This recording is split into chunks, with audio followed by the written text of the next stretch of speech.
Salut, j'espère que vous allez bien. Donc aujourd'hui je vous retrouve pour un book and haul, donc c'est-à-dire les livres que je me sépare. Il n'y a pas que des livres à moi, il y en a aussi à mon père. Mais ils sont tous sur Vinted et comme j'ai fait un tri récemment, je me suis dit que ce serait sympa de vous montrer ceux que je ne gardais pas et également vous en montrer d'autres qui sont assez récents on va dire.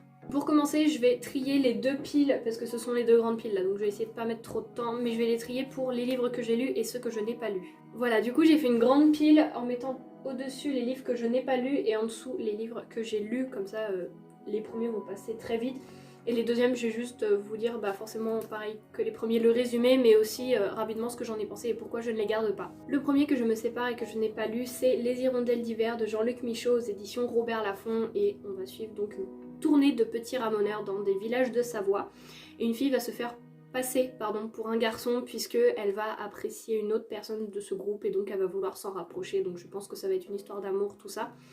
Et le maître des ramoneurs c'est son père, donc elle va aussi l'affronter, enfin une histoire comme ça, donc voilà. Et puis c'est pas une histoire qui me tente, donc je ne souhaite pas le garder. Ensuite il y a Le Rêve du piano de François Couleau aux éditions je ne sais pas parce que je me lancerai pas dans la prononciation, c'est pas possible. Et c'est plusieurs petites nouvelles. En fait le résumé qu'on a c'est sur sur une des histoires, donc un piano dans un bar qu'on ne remarque pas mais qu'une personne va se mettre à en jouer, donc voilà. Et c'est plusieurs petites nouvelles qu'il y a dedans, donc voilà, mais c'est pas un livre qui me tente pareil. Pour continuer il y a L'Enfant d'Emma de Abby Taylor aux éditions France Loisirs. On va suivre Emma, une maman qui va rester sur le quai du métro alors que son fils de 13 mois en fait va partir avec le métro, et donc à partir de ça elle va partir à la recherche de son enfant et plein de personnes ne le croient pas, et donc après les questions c'est a-t-elle vraiment un enfant, l'a-t-on réellement enlevé, et donc elle va essayer de retrouver son enfant. Et encore une fois évidemment ce livre ne me tente pas puisque c'est un contemporain un peu, peut-être pas thriller, mais je sais pas, l'histoire ne me tente pas plus que ça, donc je vais m'en séparer. Ensuite il y a Les Devoirs de vacances, donc un livre que j'ai eu gratuitement puisque j'en avais acheté d'autres et donc on m'avait offert celui-ci. Et c'est un troisième tome en fait d'une saga, donc je vois pas trop l'intérêt de le donner si on n'a pas les deux autres tomes, donc voilà tout simplement. Et pour faire un petit résumé rapidement, ça va être juste une histoire pendant l'été, feel good je crois, avec un peu de thriller mais aussi une romance, enfin voilà, un peu tout ça mélangé. Ensuite il y a Pour nous rester amis de Alexandra Schulman aux éditions de Fallois, je ne connais pas du tout. On va suivre 3 points de vue différents, donc des 3 amies qui ont été diplômées je crois, et ensuite elles vont chacune faire leur vie d'un côté et on va voir un petit peu après si elles peuvent rester amies, ce qu'il se passe. Je vous avoue que je n'ai pas lu le résumé, mais de ce que je m'en souviens, parce que j'avais commencé le livre mais ça m'avait pas, je m'avais pas accroché, puis en fait je l'avais pas continué, mais je l'avais commencé il y a très longtemps, donc voilà. Ça ce n'est pas un manga à moi puisqu'il y a, vous voyez, des taches de sang et tout, et c'est pas trop mon truc tout ça. Donc c'est Fool's Paradise de... Voilà, je ne sais pas prononcer ça. Moi je peine vraiment avec la prononciation des noms d'auteurs parfois quand c'est assez compliqué, et donc c'est aux éditions Kana. Et là je sais pas du tout de quoi ça parle, donc je vais lire le résumé, vous en faire un petit résumé. Là c'est le tome 1 et c'est une saga, enfin une série de 4 tomes, et il y a une super idol qui va être gravement blessée dans un attentat à la bombe et tout le monde pense qui peut être l'auteur des faits, et en fait ça va tout bouleverser la société, etc. Donc la fille célèbre, je pense que c'est cette personne là, et en fait l'amour qu'éprouvent ses fans pour elle, ça va laisser place à la haine collective à l'égard du criminel, ce qui bouleverse petit à petit la société japonaise. Donc voilà, et sinon je trouve quand même la couverture assez sympathique, mais c'est pas un livre qui m'intéresse plus que ça, donc je ne souhaite pas le lire. Ensuite un autre manga, donc c'est Stand Alone Complex de Yukinutani aux éditions Glénat. Pareil c'est le tome 1, je ne pourrais pas vous dire combien il y a de tomes en tout, mais en fait ça va être c'est en 2030 à Newport City au Japon, dans un monde informatisé où il y a la sécurité publique qui est une unité pour lutter contre le cyberterrorisme. Et donc cette unité va être appelée pour résoudre une prise d'otage dans un restaurant, et elle va découvrir une affaire délicate puisque l'une des victimes est le ministre des Affaires étrangères. Donc après il va y avoir plein de questions, pourquoi est-ce que l'armée veut intervenir, etc., etc. Je vous avoue que j'ai pas trop compris, mais vu que c'est quelque chose que je me sépare, je vais pas non plus faire un résumé hyper détaillé. Ensuite on va passer à un autre livre. Donc ensuite on passe à Une femme de ménage de Jérémy Bouquin aux éditions French Pulp.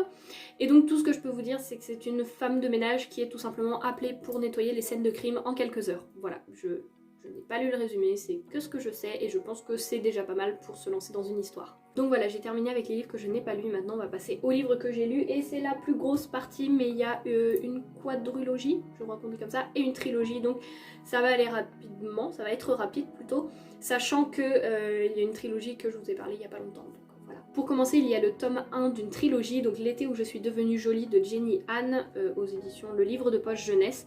Donc c'est un livre que j'ai lu, que j'ai beaucoup aimé, puisqu'en fait c'est on va dire un feel good d'été avec une romance dedans, etc. Pour moi, quand j'ai lu le tome 1, en fait il se suffisait à lui-même, je savais que j'allais pas acheter la suite, que je n'allais pas lire la suite, pardon. J'avais bien aimé, mais c'est pas un livre que je souhaite relire, donc je préfère m'en séparer. Ensuite, un manga que j'ai lu il n'y a pas si longtemps que ça et que j'avais bien apprécié, donc c'est le manga Cléopâtre de Machiko Satonaka, pardon, aux éditions Black Box. J'en avais un aussi sur Mozart, mais je l'ai vendu. Et donc là c'est sur Cléopâtre, donc ça va être en fait un manga tout simplement sur la vie de Cléopâtre. Merci Camille pour cette info très utile, mais j'aime beaucoup les planches, comment elles sont faites.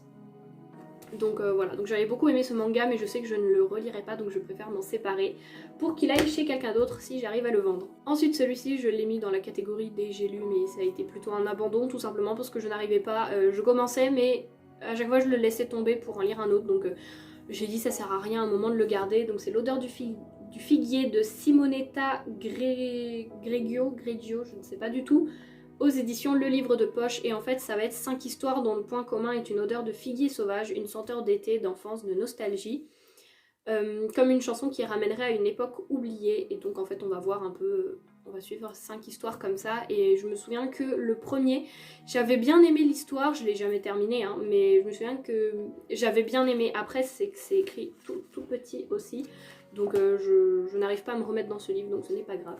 Ensuite j'ai abandonné plutôt La guerre des rêves que j'ai lu l'année dernière de Catherine Webb aux éditions Scripto. Déjà le livre il est juste super beau comme ça, et puis il y a aussi pour là la dernière couverture. Et donc en fait ça va être juste deux royaumes puissants, donc le royaume des rêves et le royaume de la guerre, qui vont à un moment s'opposer et livrer une guerre. Sauf qu'avec cette guerre, eh bien, ça va être tout l'équilibre des rêves qui va être menacé, et donc il y a un mage qui va arriver dans cette histoire pour essayer de tout remettre dans l'ordre. Mais moi c'est vrai que j'avais commencé, je crois que j'en avais lu une centaine de pages, mais j'avais abandonné parce que je relisais 3-4 fois la même phrase sans être à fond dedans, et c'est pas une histoire auquel je me suis mise dedans, et que voilà, en fait j'ai rien d'autre à dire. Ensuite j'ai lu donc la saga Les Miams, donc en fait c'est la même histoire mais racontée de 4 points de vue différents, donc là 3 amies différentes et puis un garçon aussi. Donc je sais plus du tout de quoi ça parle et j'ai pas forcément envie de relire le résumé, mais c'est une saga, vous voyez c'est tout petit, hein, c'est une saga jeunesse que j'avais beaucoup aimé sur le moment mais que je ne compte pas du tout relire parce que c'est plus un peu vraiment du très jeunesse, qui est un peu de la romance mais feel good, et c'est plus, enfin je veux dire si j'ai besoin de romance feel good je vais plutôt me diriger vers Cœur Cerise, Cœur Guimauve, tout ça, parce qu'il y a toujours une petite romance dedans, mais c'est plus quelque chose que j'ai envie de lire maintenant. Je les ai découverts mais je ne souhaite pas les garder. Ensuite il y a Sous le même toit de Jojo Moyes aux éditions Milady, pardon. Donc je l'ai lu et en fait je l'ai abandonné parce que je pense surtout que ce n'est pas que j'ai pas aimé l'histoire, mais je pense que je ne l'ai pas lu au bon moment, et quand j'abandonne une lecture c'est très dur après d'y retourner. Donc voilà, mais c'est vraiment en fait on va suivre une famille qui va déménager, qui a eu un héritage, et en fait elle va déménager dans une maison toute délabrée qu'elle va vouloir rénover en pleine campagne et tout, et moi c'était vraiment quelque chose qui pouvait m'intéresser, qui pouvait me plaire, mais en fait je me suis rendu compte qu'il n'y avait pas le truc que j'attendais, qui est un peu découvrir les secrets, par exemple découvrir des choses du passé, etc. Et il n'y avait pas du tout ça, et en fait j'ai abandonné assez tôt, c'est vrai, le livre, donc peut-être que j'aurais pu découvrir certaines choses qui m'auraient plu, mais je pense surtout que je ne l'ai pas lu au bon moment, donc bon, c'est pas grave. Mais en tout cas la couverture je la trouve vraiment belle, et je l'ai pris, il est quand même à 18,20 €, mais je l'avais pris à 4 € je crois à Noz, donc je me suis dit au pire si j'aime pas c'est pas très grave. C'était pas une déception mais un abandon parce que je sais pas, c'était pas le bon moment, c'était pas, voilà, je sais pas. Ensuite donc l'avant-dernière saga, il s'agit bien évidemment de Foxcraft. Je crois que je vous l'avais dit que j'allais m'en séparer, donc je vais pas vous refaire un résumé.